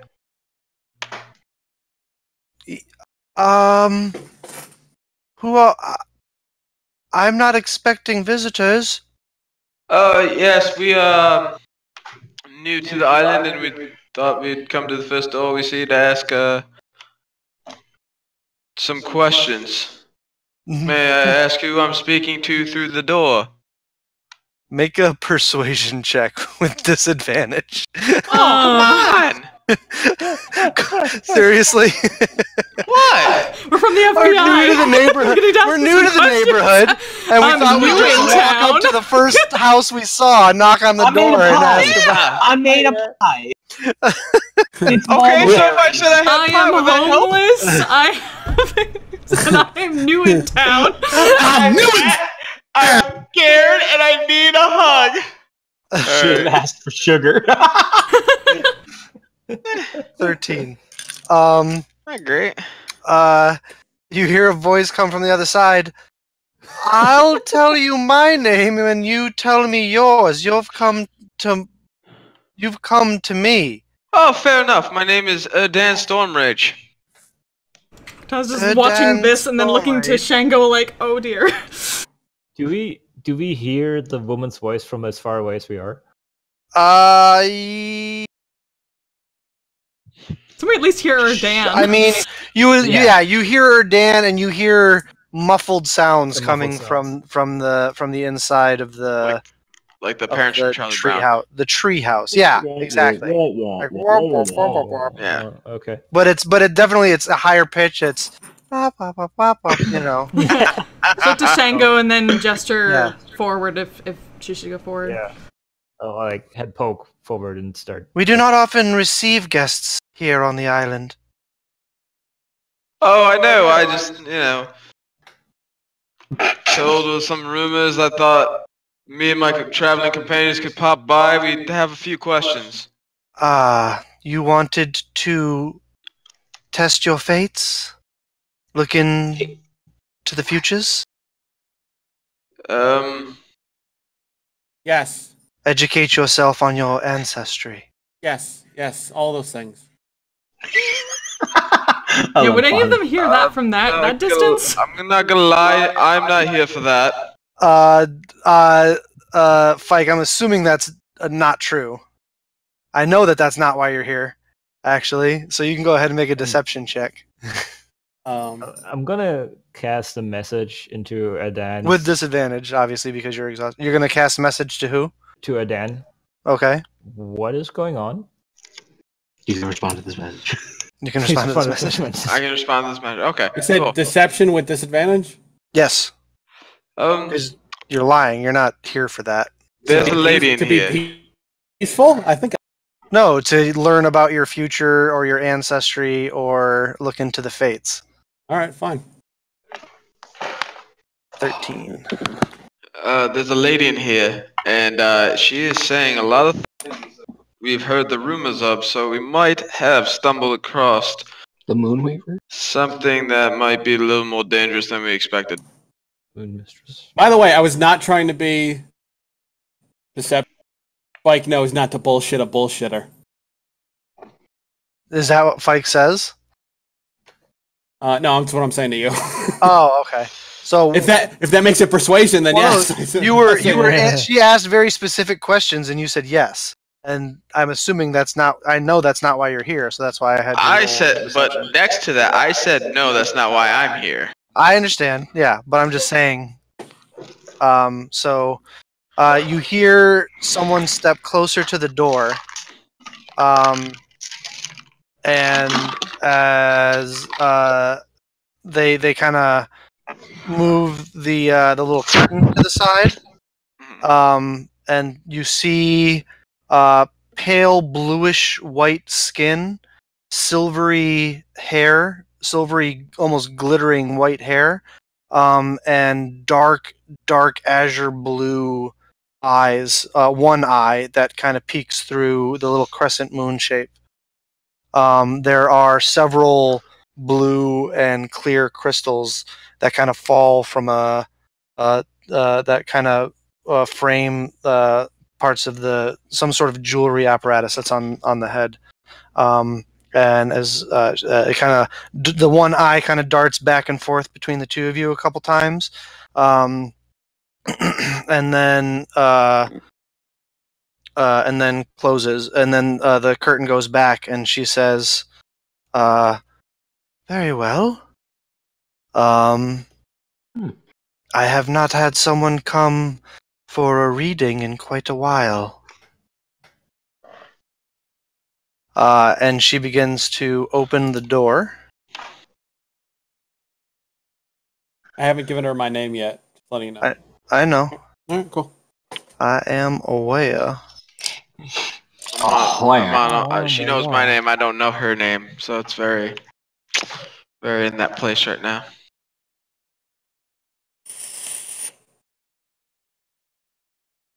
Do any of us really know our names? Yeah, Cortanus. Some of us do know our names. My name's Dan Stormrage. Nice to meet you. Really? Iron Stormrage, I'm Dad.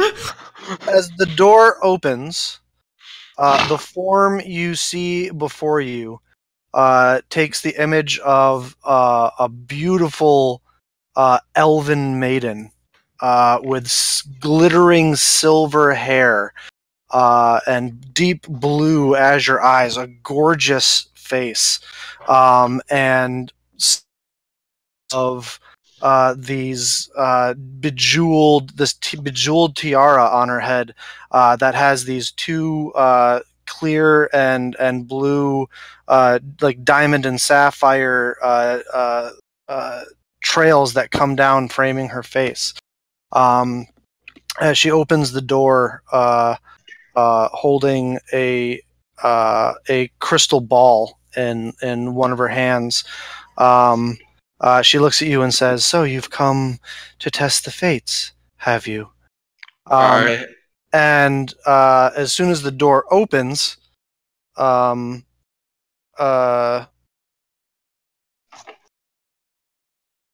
They'll die. Fike, that's your name. You instantly, your fiend radar goes dee dee dee dee dee dee dee dee dee dee dee from your detect good and evil. Yep. Ooh. Fiend. Dum dum dum. Bum bum. As she kind of looks you up and down, Fike, and says,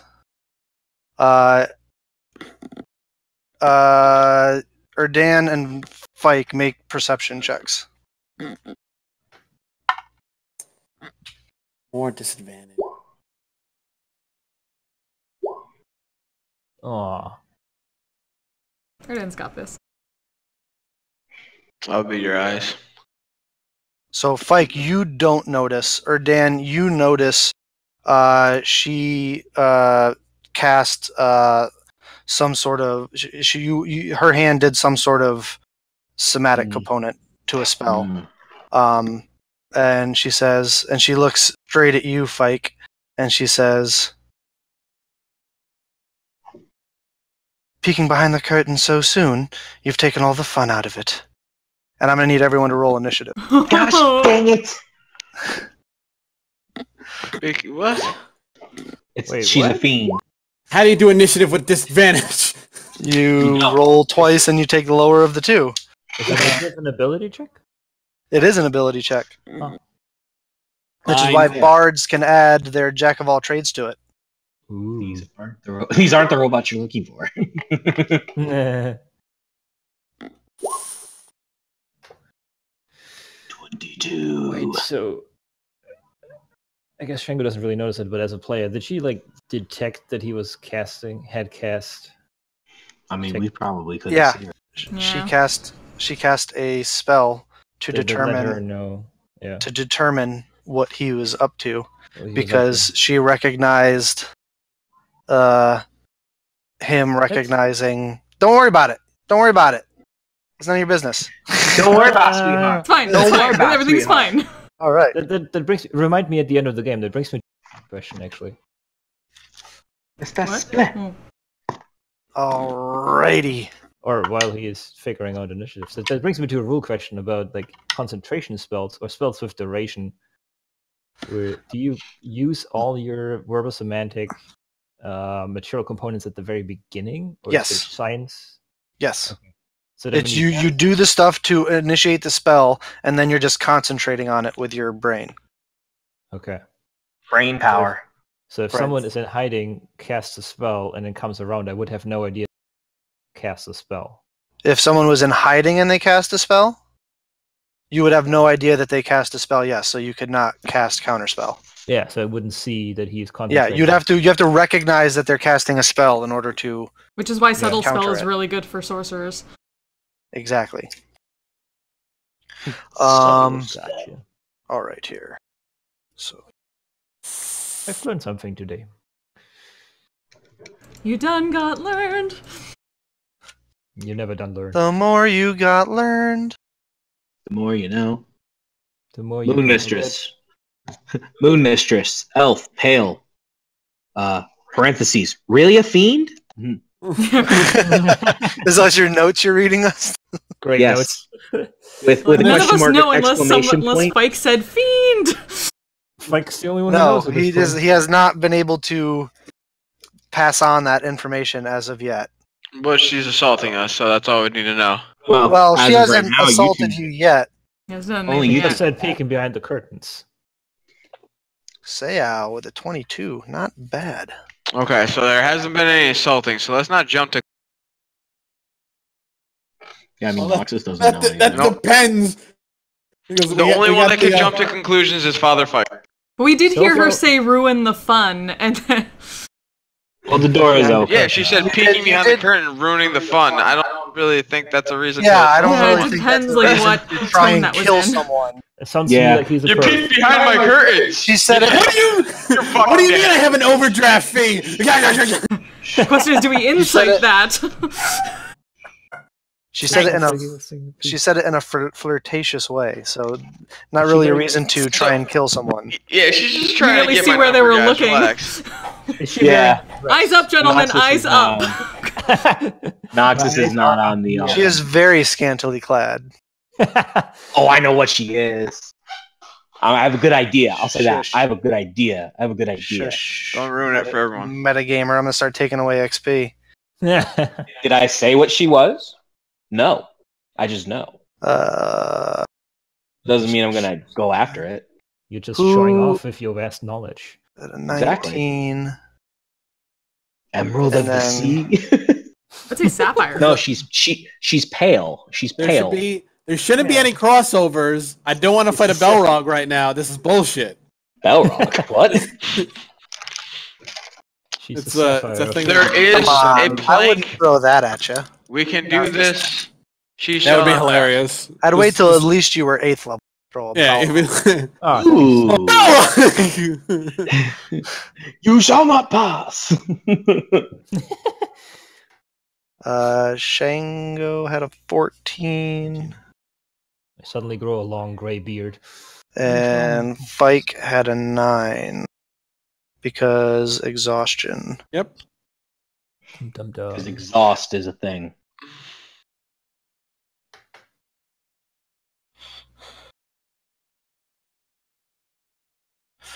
Alrighty. Seao, you are up first, though at the moment you're unaware that anything is really wrong. Okay, I guess I'll probably move behind the two and just hold my action in case something goes. Alright, so you're just moving where? Behind Erdan and Fike. Behind Erdan and Fike? Okay.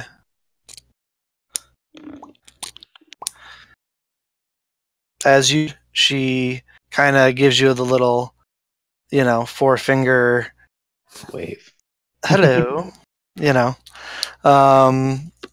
So you're holding your action for what? If she attacks... I mean, you're not aware anything's really wrong, so I don't know what you'd be holding your action for. But, that's all I could do. Yeah, sorry. That brings us to the Moon Mistress. Well, we're about to find out if something's wrong. The Moon Mistress...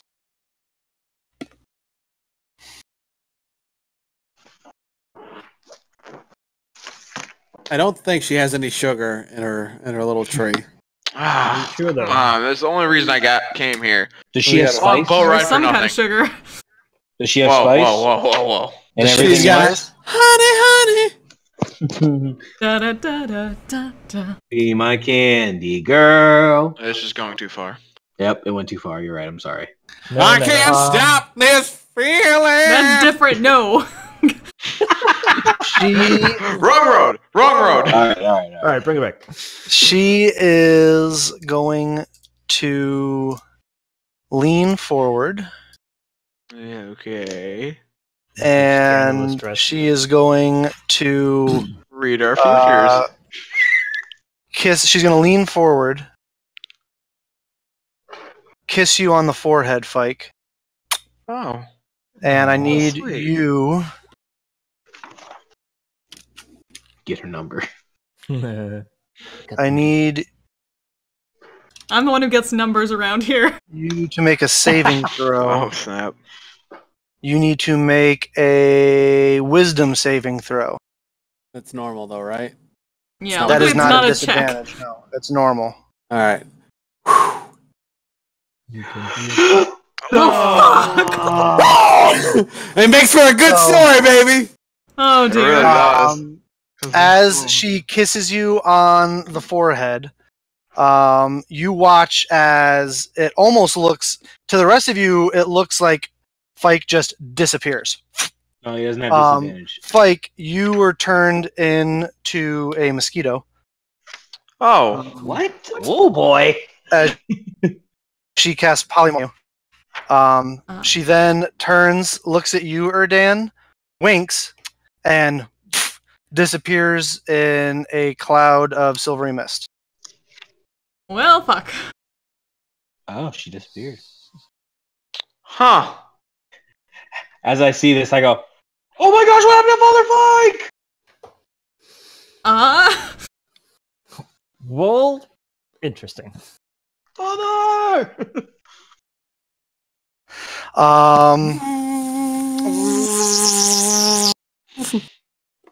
That brings us to Noxus. I immediately run up to where Make Father Fike was. Make a perception check. Perception.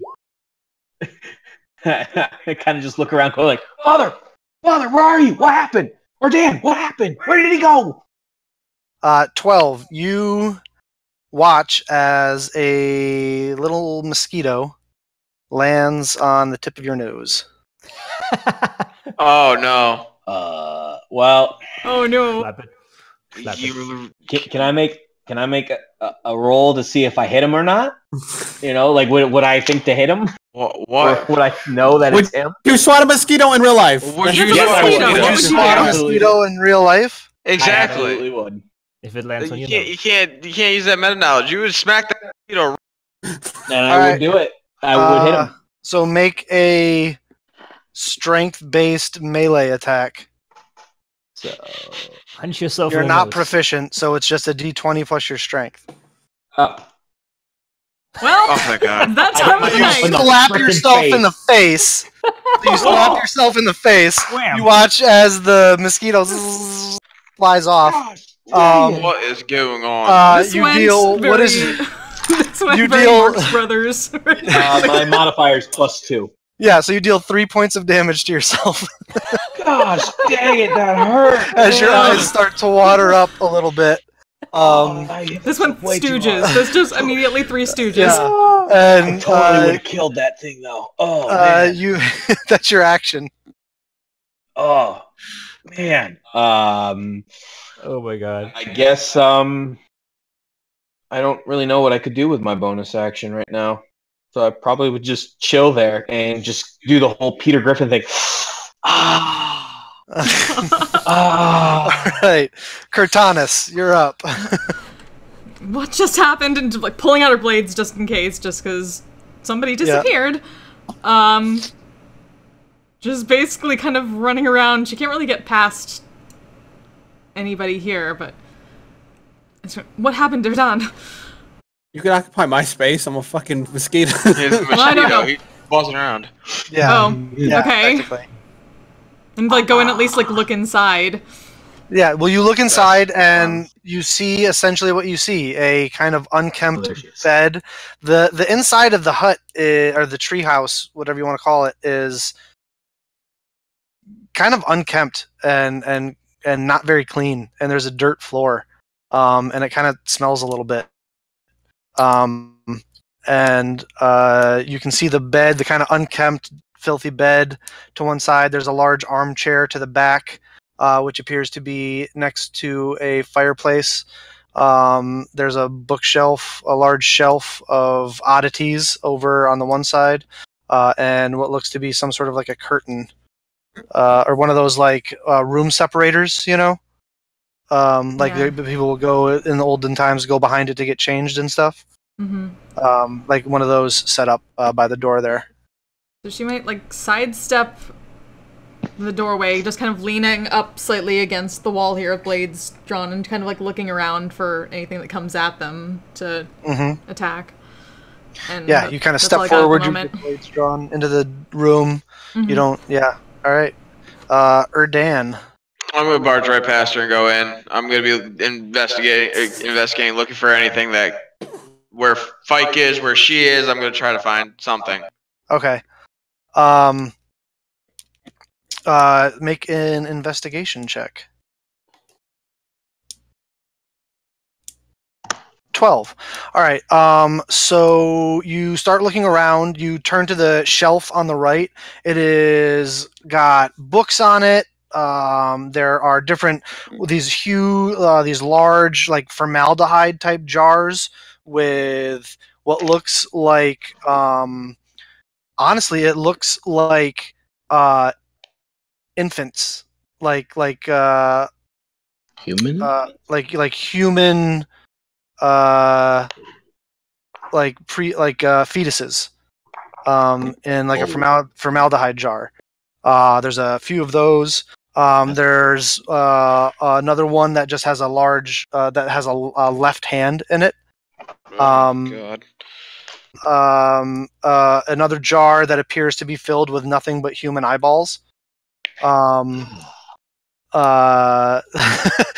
the moon mistress. Dom's face, Shango's face. He's like, what? Wait, what? Shango, you have quite the collection, lady. There appears to be the skull of some sort of bird on one section of the shelf being used as like a bookend. It appears to have been like bronzed or something, it's just a whole bunch of weird shit all over the shelving there. Guys, we need to get in here. We need to find something that can help Fike, or find her. One of the two. Oh my! What? Stop smacking yourself and help. I'm trying. I'm just gonna start shuffling through the books and whatever to try to find something. Okay.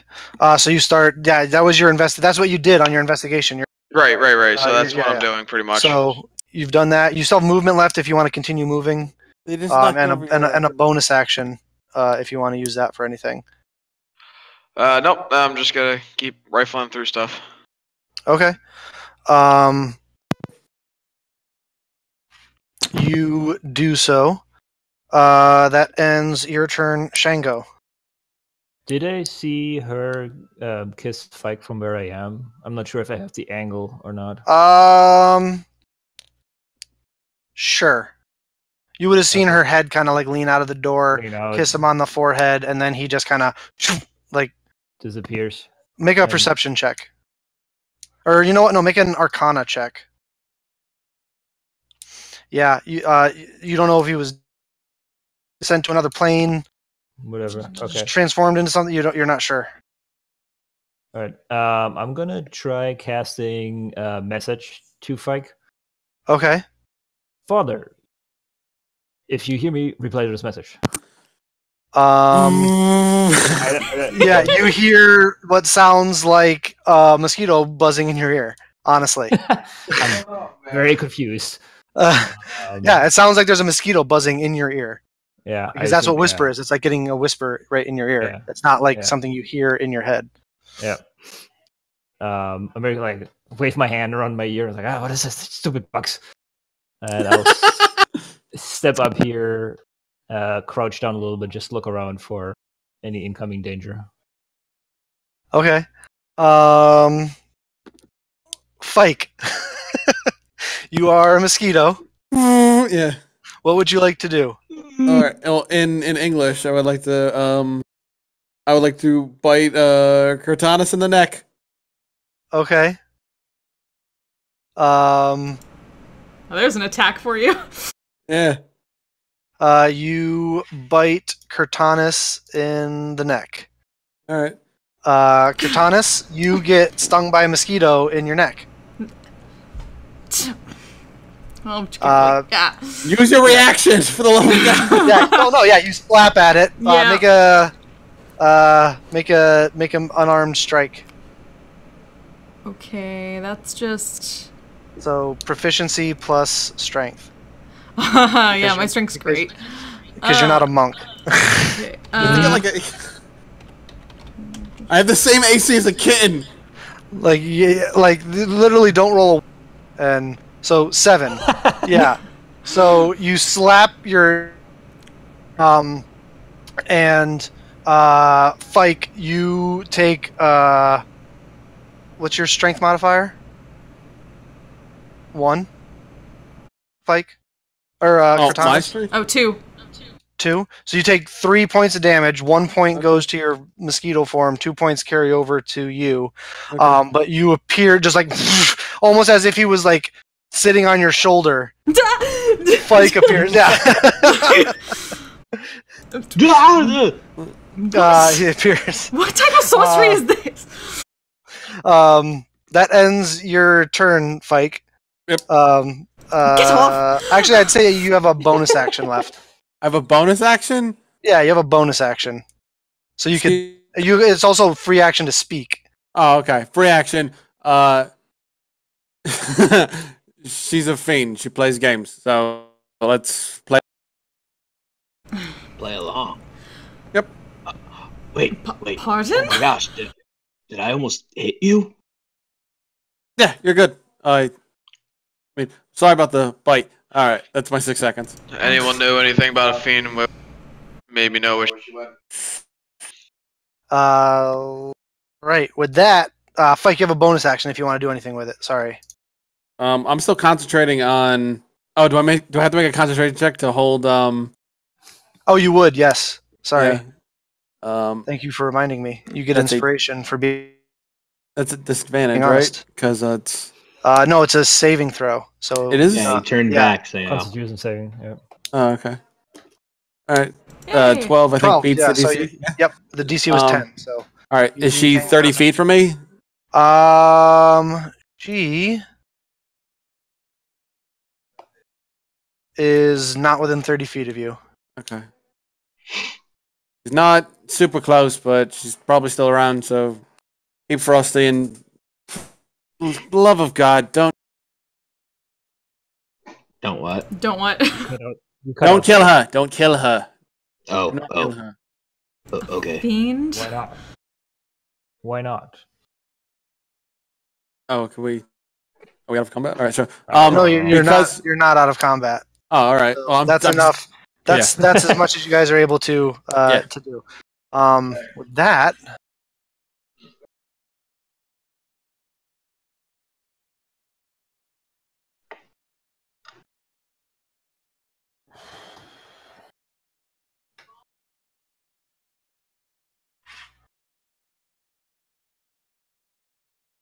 Anticipation. Fucking Belrogs.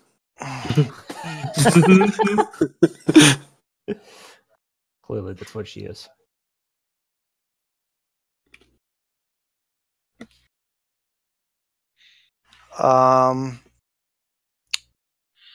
Shango. Yeah.